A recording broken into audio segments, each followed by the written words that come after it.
My name is Novak now, and I'm 29. The band had just transitioned from the swelling strings of our first dance to a more relaxed melody. Glasses chimed, someone's aunt laughed a little too loudly, fairy lights cast soft halos on everyone's hair. I could still taste the frosting from the cake test on my thumb, that way sugar hangs in the air when a moment tries to convince you it is perfect. Then my mother smiled. It was the smile I grew up inside of, soft, bright, and beautifully rehearsed. A pageant smile, a Sunday smile, the kind that assures the room everything is fine, even when the furniture is already on fire next door. She leaned in close enough for her perfume to erase the last trace of the cake. "We're passing the car your boyfriend's parents gifted you to your sister." The sentence was delivered like a favor, as if she had reorganized the pantry and found a home for something I was not using correctly. Next to her, my sister Danielle tilted her head. The sequins on her dress winked like private jokes. "Relax," she said, her tone light and polished. "It's just a car." I didn't look at Danielle. I looked at my mother's teeth, set in that perfect line. On cue, my father drifted closer, as if formality required a witness. Behind them, my husband Evan caught my eye, his brows lifting slightly. He didn't move. He didn't have to. We had already decided who we were. There is a particular silence that arrives at weddings, not the kind found in empty rooms, but the kind that folds itself over music, presses on laughter, and freezes smiles mid-crinkle. That silence arrived now and smoothed everything flat. Danielle's voice cut through it. "It's honestly safer for me. My old car is tragic." She laughed at her own line. Of course she did. Evan's mother and father had given us the car at the rehearsal dinner. It was clean, used, reliable, not flashy. They handed me the title with both hands, like a blessing. "You built this together," her father said. "Here's something to help you move forward." The title was in my name, a welcome into their family that felt like trust, not ownership. Maybe that was the problem. I learned to recognize problems before they had names. When we were kids, Danielle got the bigger room. I got the explanation. "She's younger, sweetie. She needs more space." When she spilled nail polish remover on my school homework table and it ate through the varnish, Mom said, "You should have kept your school stuff in your room." Danielle borrowed my sweaters and returned them stretched. I received a lecture about sharing gracefully. She wrecked her first car and the weather was blamed. I worked 3 warehouse Christmases to buy my own. The lesson was that I was dependable. The pattern was tidy. Danielle asked sweetly and smiled gently. When that failed, my parents reached for their toolkit of excuses and explanations. A chorus of, "She's sensitive," and "You're the resilient one."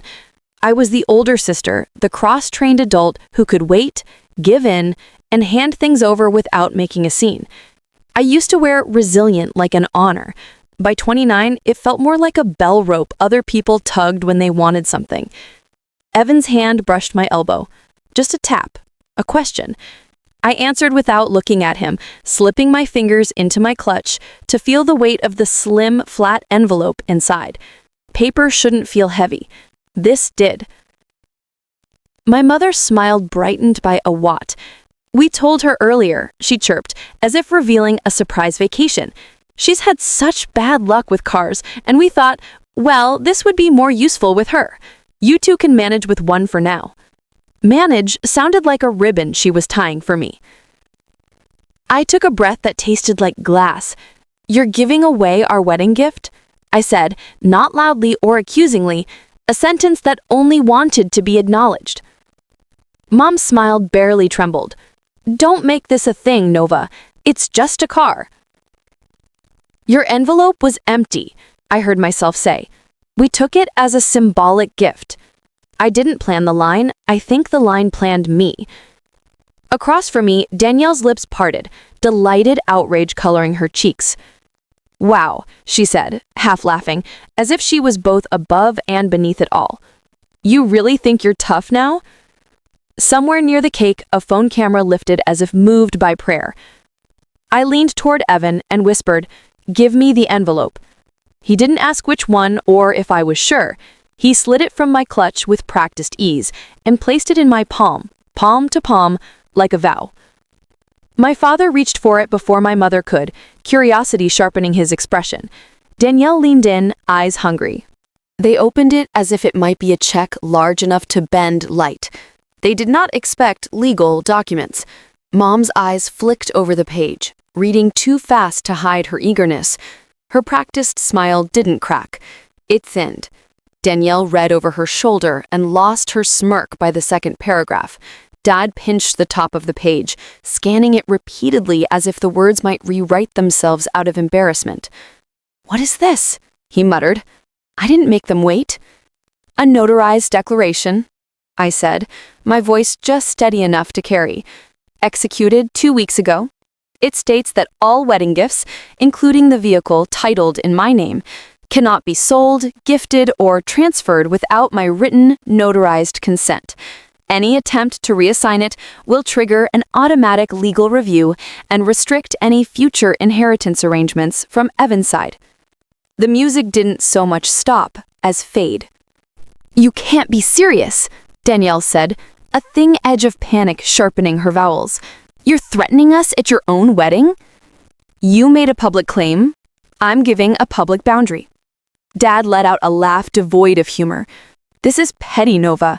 Over the top. It's a car, not a child." "No," I said. "It's the principle.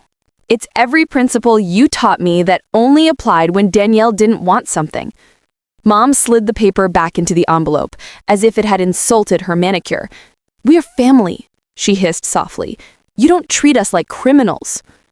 "You went into our garage last night," I said, the words as quiet as a blade. "You took photos of the car and posted them." Danielle blinked slowly, like a deer deciding whether the world was real. "It was a joke," she said. "Symbolic." "Symbolic of what?"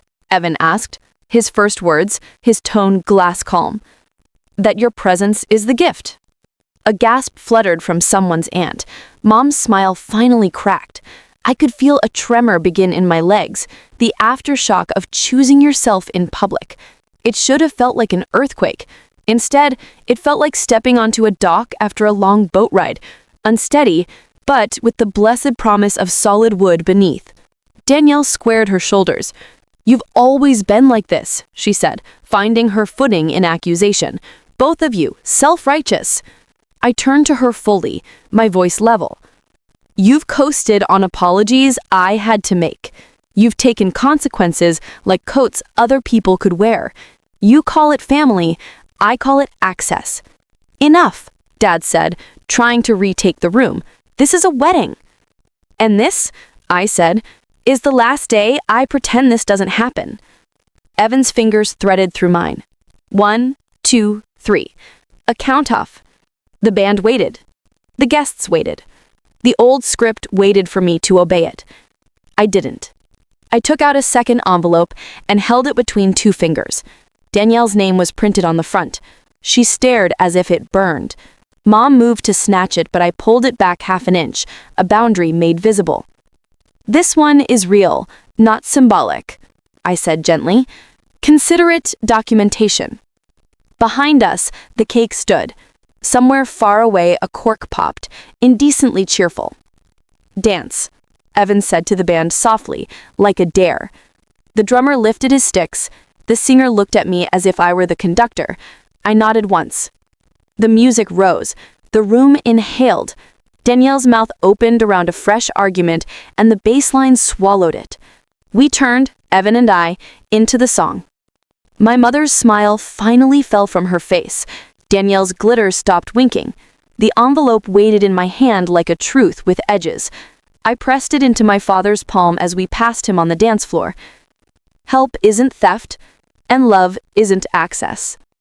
We danced, not for show, but for reclamation. At the edge of my vision, I saw my mother staring, working on a new smile to fit what the room had become. I hoped, for once, it wouldn't come. The music was still playing when the whispers started. I could feel the whispers ripple through the tables like a slow-rolling tide. Cousins muttered, an aunt pretended to fix her napkin while her phone camera shook. One of my mother's friends mouthed drama behind her champagne flute. That's the thing about families like mine. They love an audience almost as much as they hate accountability. My mother stood frozen beside the cake table, her face painted with politeness, but her eyes narrow and shaking. Danielle kept trying to laugh it off, a brittle, high-pitched sound that didn't belong to her usual charm. She still thought she could recover the scene. Seriously, Nova, you can't be doing this over a car. Evan squeezed my hand, but I didn't look at him. This isn't about a car. It's about everything that was ever mine turning into hers. Danielle let out a scoff, her tone rising. Oh my God, are we really going to rehash high school right now? You're married, move on. High school was practice. You took my room, my clothes, my peace. This was just your graduation project. The room trembled under the weight of awkward laughter. Someone turned the music down. It wasn't quiet anymore. It was tense. Mom's voice sliced through it. We're not doing this here. Nova, stop embarrassing yourself. Myself? I repeated, blinking. You announced you were giving away my wedding gift in public. That's not embarrassment, Mom. That's theft with witnesses. Dad ran a hand through his thinning hair, muttering to her, just let it go. But he wasn't looking at her. He was looking at me the way someone stares at a stranger who knows too much. Danielle's expression flickered with something I'd seen all my life. Panic hidden under privilege. She leaned in, trying to soften it. Nova, you know I'm struggling, right? My old car is basically dead, and your new one is just sitting there. There it was, the justification, the quiet entitlement dressed up as need. Evan finally spoke, his voice even. We're not running a donation program, Danielle. Her face flushed. Easy for you to say, Mr. Moneybags. You married up. Evan's jaw tightened, but before he could answer, I stepped in. You mean he married someone who doesn't cave anymore? Danielle blinked. What's that supposed to mean? It means the free ride is over. A murmur swept across the tables. My mother's hand trembled as she tried to reclaim the narrative. Everyone calm down, she said, her voice quivering with false grace. This has gone far enough. But I wasn't done. Mom, I said softly, did you know Danielle went into our garage last night? That froze her mid-breath. She took photos of the car and posted them, captioned, finally got a ride that fits me. Mom's lips parted. Dad frowned. Danielle's hand jerked toward her phone as if she could somehow delete the evidence retroactively. How? How did you? She stammered. Security footage, I said, keeping my tone flat. And your post had a geotag. A soft gasp scattered from the guests. Danielle turned scarlet. You're stalking me now. No, Evan said. We just check who tries to open our garage door at midnight. The room's air shifted. The fake warmth evaporated, leaving only truth, heavy and unfiltered. I reached into my clutch again. The movement alone made my mother's head snap toward me. She thought it was another envelope, another blow, and it was. This, I said, holding up a crisp sheet of paper, is a notice of unauthorized access and misuse of personal property. We planned to send it quietly, but since this conversation is now public, Danielle's mouth opened, but no sound came out. Mom snatched the paper, her eyes scanning. You're ridiculous, she hissed. This is family business, not something you bring lawyers into. Family business, I repeated, my voice breaking into a shaky laugh. That's what you said when she maxed my debit card at 17, when she crashed the car Grandpa helped me buy, when she sold my old laptop and called it borrowing. Every single time you turned it into family business. My father's voice cut in, sharp as gravel. You're making a fool of yourself. Sit down. I turned to him, finally meeting his eyes. I've been sitting down for 29 years, Dad. You just never noticed. The silence that followed was a living thing, dense, wet, suffocating. Evan's voice broke it, steady and clear. We'd appreciate it if no one touches our property again. That includes our car, our house, or anything tied to my family's name. Danielle's eyes flared. Your family's name. So that's what this is about. Status. No, he said simply. Respect. Mom tried one last time to salvage her dignity. We raised you to be kind, Nova, to be generous. You raised me to give, and you taught Danielle to take. That landed like thunder. For a second, even the fairy lights seemed to flicker. Danielle stepped forward, trembling. You really think you're better than me now? No, I said quietly. Just done letting you decide what I owe. Her lower lip quivered. You're heartless. Then maybe you should stop trying to find my pulse in my bank account. A few guests gasped. One of Evan's uncles clapped quietly like a man who knew the satisfaction of boundaries long overdue. Mom's voice was almost pleading now. We're family. We can fix this later. No, I said. Later is how you kept me small. Danielle tried to laugh again, but the sound cracked halfway through. You're not perfect either, Nova. Never said I was, but at least I'm not pretending theft is love. Her eyes brimmed with frustrated tears. You'll regret this. I already did, for 29 years. With that, I turned away. Evan took my hand and guided me back to the dance floor. The song had shifted into something slow, almost cinematic. We didn't speak as we started moving again. Around us, the guests pretended to eat, pretended to chat, pretended not to stare. When the song ended, we bowed slightly to the band, as if nothing had happened, but everyone knew everything had. That night, after the reception, we drove home in the same car they had tried to take. Windows down, the wind wild, the silence louder than any argument. When we pulled into our driveway, Evan turned off the engine and said quietly, You okay? I stared at the house, the quiet street, the empty night. I'm more than okay, I said. I'm finally done. He smiled, reaching for my hand. Good, because something tells me your family isn't. He was right. The next morning, they proved it. The morning after the wedding felt like waking up in someone else's house. The dress hung over the chair, the bouquet had wilted in its glass. The silence in our kitchen wasn't peaceful. It was watchful. Evan brewed coffee while I scrolled through my phone, half asleep, half bracing. I shouldn't have looked, but curiosity is a stubborn animal. The first post hit like static in my chest. Danielle Harper. Some people value money more than family. Hope it's worth it. 53 likes, 3 heart emojis, 1 comment. From Mom. Letting go is painful, but sometimes necessary. Still praying for those who forget where they came from. I stared at it until the screen dimmed. Don't, Evan said softly. Don't read it again. I'm not, I lied. He slid a mug toward me. She's trying to rewrite the story before it sets. He was right. That's how my family works. Whoever spoke first got to define what happened. The truth was just whatever sounded polite enough to pass around at brunch. But this time, the story was ours.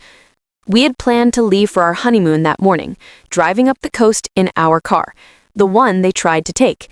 We didn't even have a destination, just a map dotted with places we'd never been. As I packed, another notification pinged. This time, it was worse. A GoFundMe link.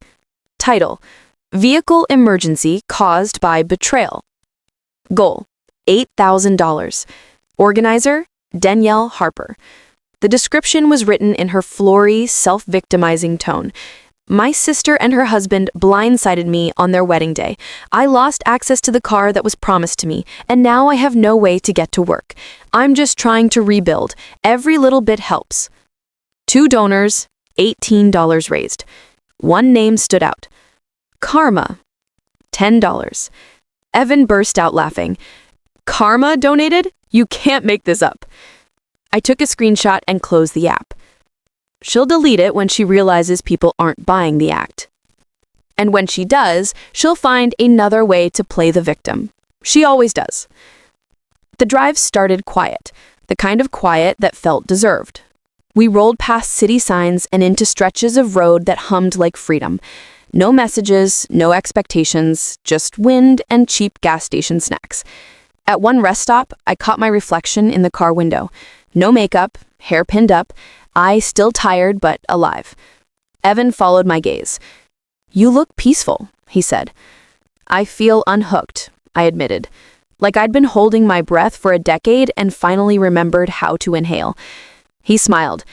"Boundaries will do that." We didn't talk much after that. We didn't need to. Every mile between us and my parents felt like a wall I should have built years ago. 3 days later, while sitting by a lake with our feet in the water, my phone buzzed again. A long message from Mom. "Nova, you're still angry. This is too far. Family helps family. That's how we raised you." I stared at it for a minute, the words like a net trying to pull me back into the same role I'd finally escaped. Then I replied with a photo. It wasn't of us smiling, or the wedding, or the car. It was a single picture of the notarized letter. Caption: "Help isn't theft." I blocked her afterward, not out of hate, but out of habit breaking. Back home, we unpacked slowly. The air in our house felt different, lighter, sharper. The group chats were quiet. My cousin's messages dried up. The family thread that once pinged daily, good morning, funny memes, who's cooking Sunday dinner, was dead. It didn't hurt the way I thought it would. It felt earned. 2 weeks passed before the next ripple. A cousin texted, "You guys okay? Aunt Marjorie said there was a fight at the wedding." "Not a fight," I replied. "A boundary." No response, just the 3 dots that blinked for a while, then disappeared. The silence was its own kind of peace. Evan and I went back to work. We stopped explaining ourselves. We started new traditions. Slow Sunday breakfasts, evening drives, music with no lyrics. Sometimes I'd see Danielle's name pop up on suggested posts, her curated happiness shining like glass, transparent and fragile. I didn't click anymore. One evening, while sorting through the wedding photos, I found one that no one else had noticed. It wasn't staged, wasn't smiling, wasn't perfect. It was taken seconds after the confrontation. Mom's hand mid-air, Danielle's mouth half open, my expression unreadable. Evan beside me, calm and solid. A friend must have snapped it by accident. I printed it and tucked it into the back of a photo frame behind all the beautiful pictures. Because perfection is a lie, but truth, even when it hurts, is worth keeping. I realized that was my favorite photo of the entire night, because it was real. The peace lasted about 3 weeks. Then came the guilt. Not theirs, mine. It started in small doses, like a cough that wouldn't go away. Every quiet morning felt slightly haunted by that internal voice I'd been trained to obey. You're the problem if they're upset. That's what being the resilient one does. It rewires you to feel guilty for surviving. Evan noticed before I did. "You've been staring at that same mug for 10 minutes, he said one morning. "What's going on in your head?" I shrugged. "Just detoxing, I guess." He tilted his head. "Detoxing?" "Yeah," I forced a smile. "From obligation." He nodded slowly. "Then let's keep going." That afternoon, we did something ceremonial. Mundane to outsiders, life-changing to me. We changed the locks. The old keys clattered into the trash with a sound that felt final. New keypad, new code, no more emergency contacts listed under Mom or Dad. For years, I'd left them a way in, literal and emotional. Spare key under the flower pot, credit card auto pay, family group passwords. I told myself it was love. Really, it was fear. That day, I let go of all of it. 3 therapy sessions later, I said something out loud that surprised even me. I'm not grieving, I'm detoxing. My therapist smiled softly. "Tell me more about that." I thought I missed them, but I think I just missed being predictable. Their version of me was easy, the fixer, the forgiver, the one who never said no. Letting that version die feels selfish, but it's not. It's self-respect. That word hit hard. Respect. Something I had handed out like napkins. By the fourth therapy session, I was ready to make it practical. I deleted the old family emergency contacts from my phone, numbers that always rang for financial rescues, never for birthdays. I replaced my mother's number with my therapist's in my speed dial list. It wasn't revenge, it was logic. Then I walked to the fridge and peeled off the family photos one by one. Most were fake smiles anyway, posed peace.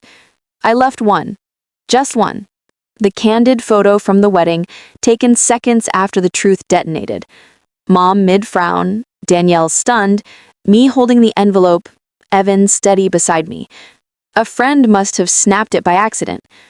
I printed it and tucked it into the back of a photo frame behind all the beautiful pictures. Because perfection is a lie, but truth, even when it hurts, is worth keeping. I realized that was my favorite photo of the entire night, because it was real. The peace lasted about 3 weeks. Then came the guilt. Not theirs, mine. It started in small doses, like a cough that wouldn't go away. Every quiet morning felt slightly haunted by that internal voice I'd been trained to obey.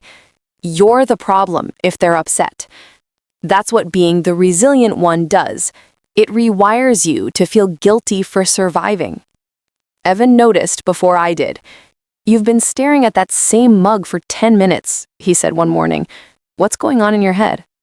I shrugged. "Just detoxing, I guess." He tilted his head.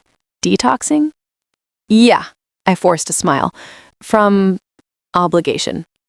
He nodded slowly. "Then let's keep going." That afternoon, we did something ceremonial, mundane to outsiders, life-changing to me. We changed the locks. The old keys clattered into the trash with a sound that felt final. New keypad, new code, no more emergency contacts listed under mom or dad. For years, I'd left them a way in, literal and emotional. Spare key under the flower pot. Credit card, auto pay, family group passwords.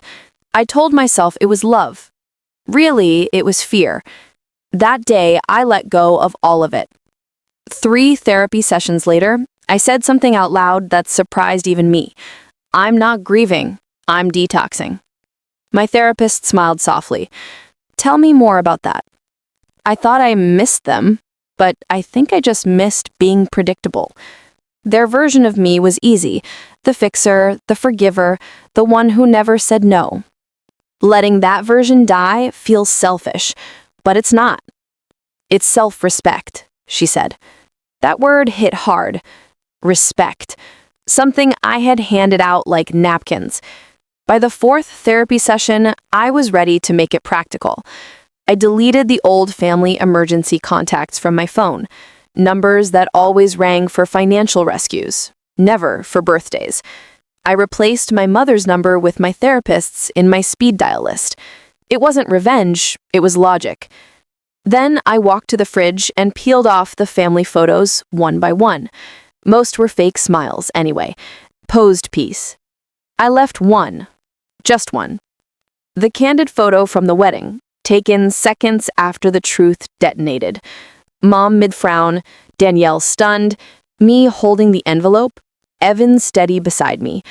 It wasn't a happy photo, but it was real, and that was all I wanted now. People started testing the silence soon after. My aunt sent a "How was married life?" text that quickly morphed into, "You know your mother's heartbroken, right?" A cousin messaged, "Don't you think it's time to forgive? She's your mom." But forgiveness isn't a switch you flip for public comfort. It's a boundary you reinforce for private peace. I didn't respond to most messages.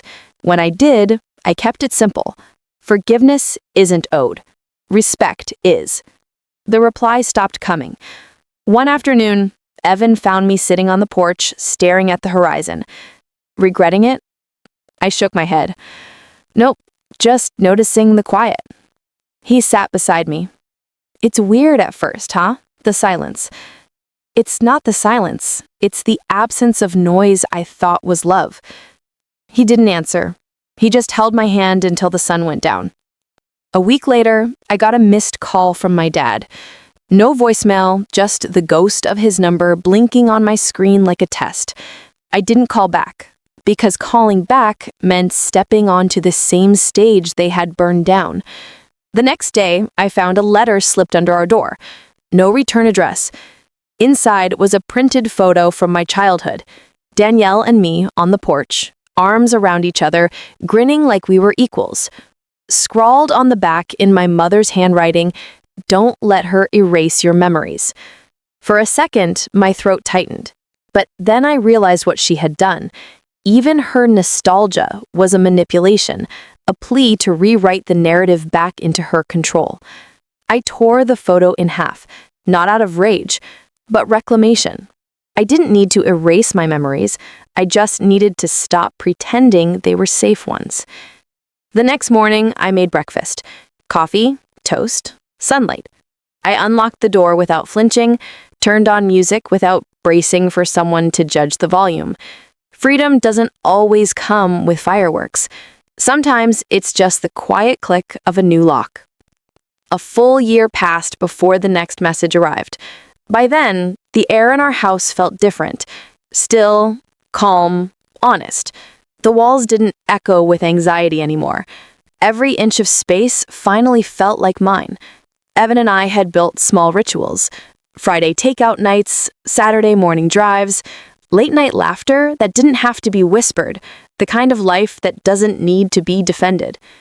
Our anniversary came quietly. We didn't plan a big trip. We just decided to take the same car, our car, and drive until the coast appeared.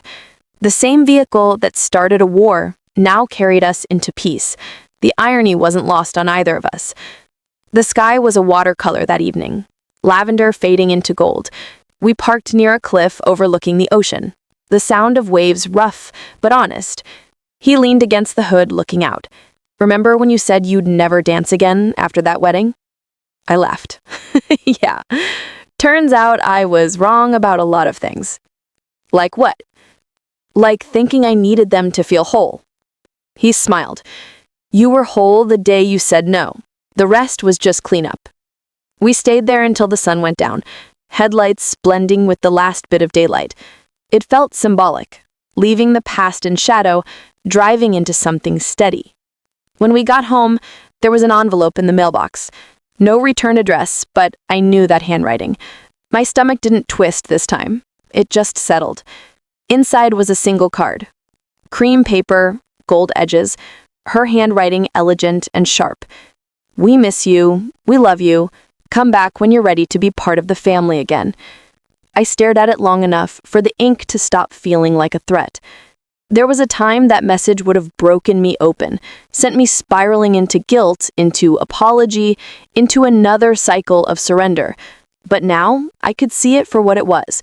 An invitation not to reconnect, but to regress. Evan walked up behind me, reading over my shoulder. He didn't have to say a word. He didn't have to. I tore the card in half. The sound was quiet, almost polite. Then I dropped the pieces into the trash. People think closure comes from reconciliation. It doesn't.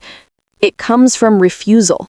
Refusing to step back into rooms that once required you to shrink. That night, I took one last walk around the house, barefoot on the cold floor, lights dimmed low. Every corner whispered something different. Memory, hurt, healing. I stopped by the fridge. That single photo was still there, the candid one from the wedding. Mom mid-frown, Danielle in disbelief. Me holding the envelope like a shield, Evan steady beside me. I smiled at it not out of triumph, but gratitude. Because that was the moment everything finally made sense. Breaking cycles isn't dramatic. It's deliberate. It's the moment you stop needing an apology to feel free. For our second anniversary, we took another drive. Same car, same coast, same wind tearing through our laughter. No audience, no judgment, no invisible debts. Evan rolled the windows down and asked, "You ever think you'll talk to them again?" I thought about it for a while, then said, maybe, but not like before. Not as their version of me. He nodded. You don't miss them? I smiled faintly. I don't miss being the one they used. We drove in silence after that. Not the heavy kind, but the earned kind. The kind you only get after a war that finally ends. When we got back home, I unlocked the door without hesitation, turned off the alarm, and walked straight to the kitchen. The same lock they once had keys to. The same house that no longer belonged to them. The same woman who, for the first time, felt safe in her own name. I used to think boundaries meant losing family. Now I know boundaries define family, the real kind. And in that quiet, sunlit kitchen, I realized something simple. I didn't want their version of family anymore. I wanted peace. And I had it. Every time I start the car, that's mine. Every time I unlock the door without bracing, every time I wake beside someone who loves me without a price tag, that's family.